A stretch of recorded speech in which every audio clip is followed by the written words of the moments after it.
makhluk. Proses oogenesis ini sudah dimulai sejak bayi perempuan masih di dalam kandungan. Yang pertama di sini ada oogynium. Oogynium ini akan mengalami pembelahan secara mitosis sehingga menghasilkan oosit primer. Lalu, saat masa pubertas, oosit primer akan matang dan melakukan pembelahan meiosis 1 dan menghasilkan oosit sekunder yang berukuran besar serta oosit badan pola primer yang berukuran lebih kecil. Selanjutnya, oosit sekunder dan oosit primer akan lanjut membelah dan menghasilkan ketiga badan pola primer dan juga batin. Nanti ketiga badan pola ini akan menyeluruh sehingga hanya sel telurnya saja. Jadi tahapan oogenesis terdiri dari pembelahan mitosis terlebih dahulu, dilanjut dengan meiosis 1 dan meiosis 2 dan hingga terbentuknya ovum. Yang kedua ada spermatogenesis.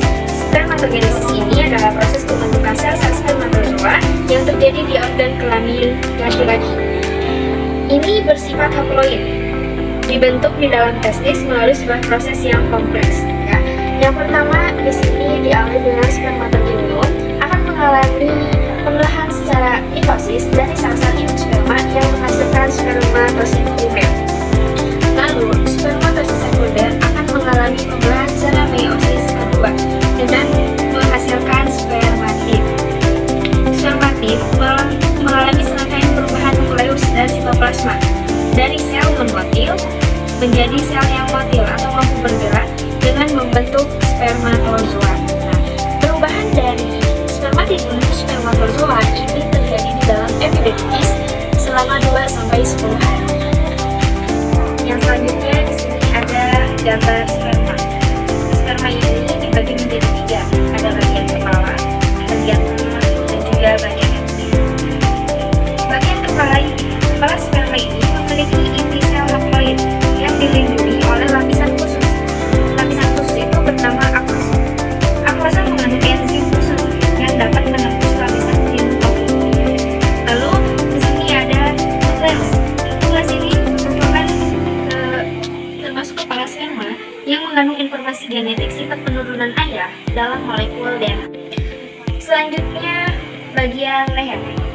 Struktur leher pada sperma berfungsi menghubungkan bagian kepala dengan badan. Selanjutnya di sini ada bagian perut. Struktur badan sperma yang mengandung mitokondria. Mitokondria ini berfungsi menghasilkan energi untuk kelangsungan hidup dan pergerakan spermatozoa menuju sel telur. Lalu yang terakhir di bagian ekor atau membran plasma. Itu dibagi menjadi 3, yaitu ada bagian tengah, bagian utama, dan juga bagian ujung.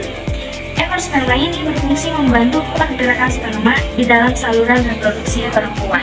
Ada gambar struktur ovum. Struktur ovum ini terdiri dari beberapa bagian. Yang pertama di sini ada nukleus. Nukleus ini merupakan struktur berbentuk bulat yang terletak di dalam sel eukariotik sistem sel ribosom RNA. Lalu ini yang mengelilingi ini merupakan membran plasma. Ini membungkus kuning telur dan ditujukan untuk perkembangan embrio. Dan lapisan kuning ini merupakan cariventine space. Ini merupakan lapisan pelindung luar yang berisi cairan yang terletak di antara zona pelosida dan membran sel ovum, menghambat polispermia atau pembuahan lebih dari 1 sperma.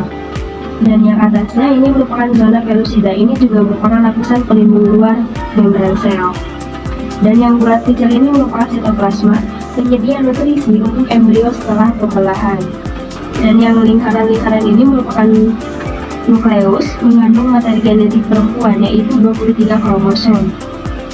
Dan yang bulat-bulat ini merupakan corona radiata, lapisan folikuler yang terdiri dari granulusa melindungi zona pelosida pada oosit. Dan terakhir, ini merupakan follicle cell, menghasilkan hormon estrogen dalam siklus menstruasi. Fertilisasi. Nah, di sini ada sel telur. Sel telur ini bergerak menuju rahim saat terjadinya ovulasi fibroid dan akan membantu sel telur bergerak menuju rahim melalui tuba Fallopi. Saat pria ejakulasi, sperma akan berenang menuju tuba Fallopi dan sperma dan sel telur nantinya akan bersatu. Sperma akan melepas ekornya dan sebagian lainnya membelah sel telur untuk masuk ke dalamnya. Proses ini membutuhkan waktu 16-18 jam.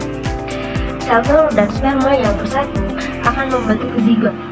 Lalu, zigot akan berjalan menurun tuba kolotik, dan zigot nanti akan mengalami pembelahan dan menghasilkan 2 sel. Setelah itu akan menghasilkan 4 sel. Dan ketiga, menuju hari keempat, zigot berubah menjadi morula.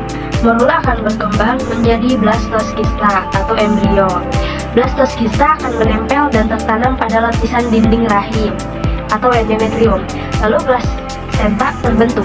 Implantasi memicu pembentukan plasenta yang akan memproduksi hormon kehamilan. Dan ini adalah gambar yang terakhir ya. Di sini ada sitoplasma ovum menyediakan nutrisi yang diperlukan untuk perkembangan sel telur dan pertumbuhan embrio awal. Di sebelah sini ada enzim dalam makrosom. Enzim dalam makrosom ini adalah enzim proteolitik membantu mencerna zona pellucida yang mengelilingi sel telur untuk memfasilitasi fungsi sperma. Dan yang selanjutnya ini ada membran plasma ovum. Membran plasma ovum ini membran tipis yang mengatur zat yang masuk dan keluar dari sel telur. Dan ini ada zona pellucida, lapisan pelindung yang mencegah penetrasi lebih dari 1 sel sperma. Dan di sebelah sini ada badan basal sperma, bagian yang terletak di leher sperma, fungsi sebagai penghubung antara kepala dan ekor yang mengandung struktur penting untuk mortilasi sperma. Ini merupakan nukleus sperma. Ini berisi materi genetik yang diperlukan untuk pembuahan. Dan terakhir di sini ada granula kartikal, terdapat dalam oosit, berfungsi untuk mencegah polisemia setelah pembuahan. Granula mengalami eksositosis melepaskan enzim yang mengubah matriks ekstrakurikuler dan membentuk membran fertilisasi kedap air.